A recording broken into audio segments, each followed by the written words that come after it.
Sem magister strojništva in tukaj ustvarjam ročno izdelane mehanizme. Sem arhitektka in ustvarjam pod blagovno znamko Jugošik.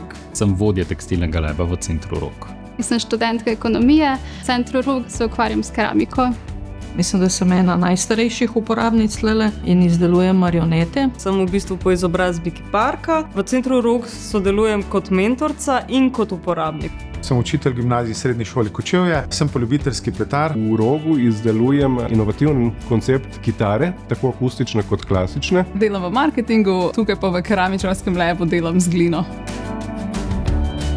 Predelujem stara jugoslovanska svetila v nove sodobne luči in v steklarskem labu Centra Rog pripravim ta stara stekla za ponovno uporabo. Zelo prav pride, da imaš na voljo tudi druge lebe. Sama prej nisem delala s steklom, tako da sem se tudi tukaj prek usposabljanja naučila uporabe orodij in to mi je odprlo pač eno še novo možnost ustvarjanja. To, da jaz moram delati s tekstilom, je zato, ker to je neka moja samouresničitev. V Center Rog sem prvič prišla marca lani, ko sem se udeležila usposabljanja. Potem v bistvu kmalu zatem sem šla tudi na tečaj. Zdaj pa že eno leto kasneje smo pa letos julija imeli tudi svojo pop-up trgovinico. V bistvu pletarstvo je ena taka zelo meditativna dejavnost, sproščujoča, pa hkrati ustvarjalna. Se pravi, če hočeš nekaj s svojimi rokami delati, je to idealna stvar. Že ko se je Center Rog odpiral, sem videl to kot eno priložnost.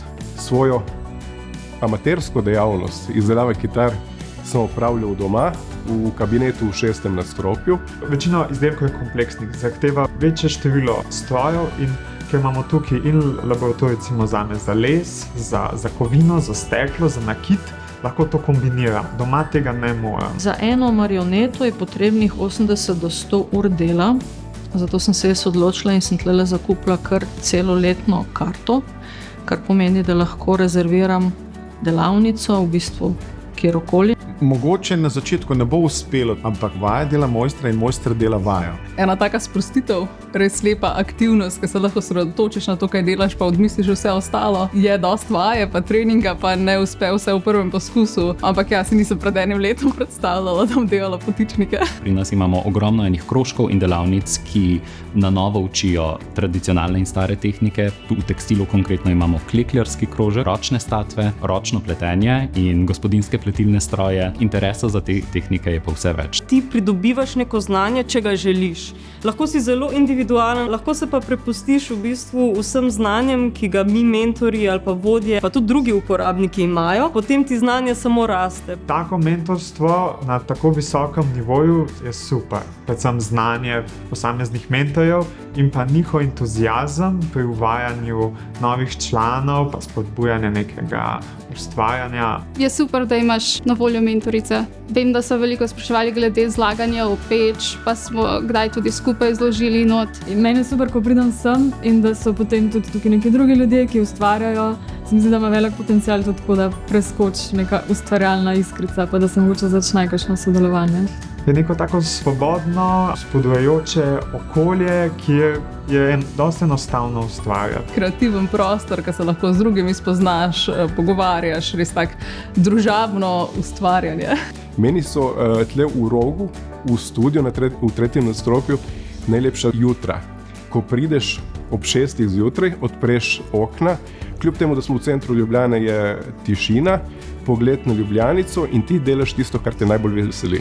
Prostor, ki ni dom, ni služba, je nek tretji prostor, kjer razvijaš veščine, ki te veselijo, ki jih želiš usvojiti, ne tiste, ki jih mogoče moraš. Prostor, iz katerega puhtijo ideje. Tak prostor jaz rabim. Včasih smo ga imeli na akademiji, v ateljejih.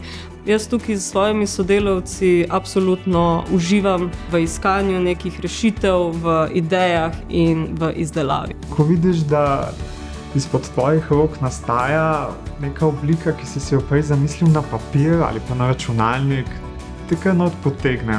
Hranjenje znanja rokodelskih veščin je pomembno prvo zato, da znamo nekaj narediti. Kot drugo se mi pa zdi krasen način naše osebnostne rasti, razvijanja naših motoričnih sposobnosti, tudi možganov, na koncu koncev, in je ohranjanje tudi naše tradicije in dediščine. Vedno bolj razumemo, da je to dragoceno, nekaj narediti z rokami, ohranjati pač to znanje, razmišljati preko rok. To se mi zdi, da je sploh napram umetni inteligenci vedno bolj pomembno. Ta prostor je zame prostor miru. Prostor raziskovanja in tudi igre. Prostor učenja, odkrivanja in veselja. Ta prostor je zame v zadnjem obdobju drugi dom.